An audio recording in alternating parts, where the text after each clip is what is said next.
তো হোয়াটসঅ্যাপে টেক্সটগুলো তো এখনো আছে, সেই টেক্সটের মাধ্যমেও সবাই বুঝতে পারবে যে আমার পর একটা প্রত্যেকটা সেকেন্ডে।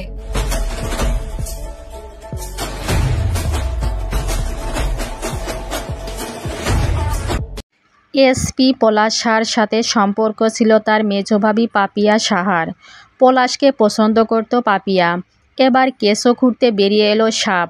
পলাশের ঘটনায় এবার আলোচনায় রয়েছে পলাশ শাহর মেজো ভাবি পাপিয়া সাহা।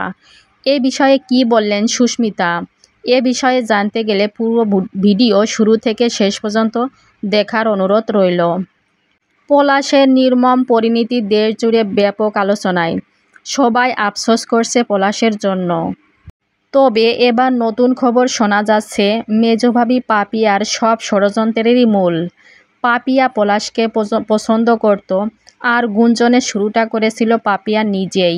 দেবর পলাশ মারা যাবার পরপরই একের পর এক বিস্ফোরণ মন্তব্য করেই যাচ্ছেন তিনি। বউ শাশুড়ি দুজনেই রাক্ষসী বলেছেন তিনি। সুস্মিতার চরিত্র নিয়েও প্রশ্ন তুলেছেন পাপিয়া। এরপর থেকে অনেকেই বলেছেন পাপিয়া পলাশকে পছন্দ করতেন। পলাশের বিয়ের ভিডিওতে পাপিয়া আর পলাশের বেশ কিছু ভিডিও ভাইরাল হয়েছে, যেখানে দেবরের সাথে মাখোমাখো সম্পর্কও দেখা গিয়েছে। পলাশের দিকে তার চাউনিতেও যেন তারই ইঙ্গিত দিয়েছে। তার স্বামী সুমিতের চেয়ে পলাশ বেশি প্রতিষ্ঠিত, দেখতে সুন্দর, ধনী, তাই পলাশের প্রতি তার আলাদা দৃষ্টি ছিল। পলাশকে তিনি পছন্দ করতেন। আর এই কারণেই যা সুস্মিতাকে তিনি কোনো কালেই পছন্দ করেননি। উল্টে সুস্মিতার সাথে যেন প্রতিযোগিতা করেই গেছেন এই 2.5 বছরে। পাপিয়া তার এক পোস্টে বলেছেন, পলাশ কেন এই দুই মহিলাকে এই পৃথিবীতে রেখে গেল, দুইটাকে কেন সাথে নিয়ে মরল না। পলাশের সাথে তার সম্পর্ক নিজেই তিনি উস্কিয়ে দিয়েছেন।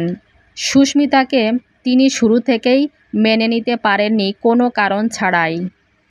এই 2.5 বছরে পাপিয়ার সাথে সুস্মিতার কোনো কথাই হয়নি, তাই পাপিয়া পলাশের সম্পর্ক নিয়ে নতুন করে আলোচনা শুরু হয়েছে। এদিকে সুস্মিতা বলেছে পলাশ কখনোই তাকে ছাড়তে চায়নি। পলাশ যে কোনো সময় চাইলেই ডিভোর্স দিতে পারতেন। তার সাথে সংসার করতে চেয়েছেন বলেই ডিভোর্স দেয়নি, নিজেই পৃথিবী থেকে চলে গেল।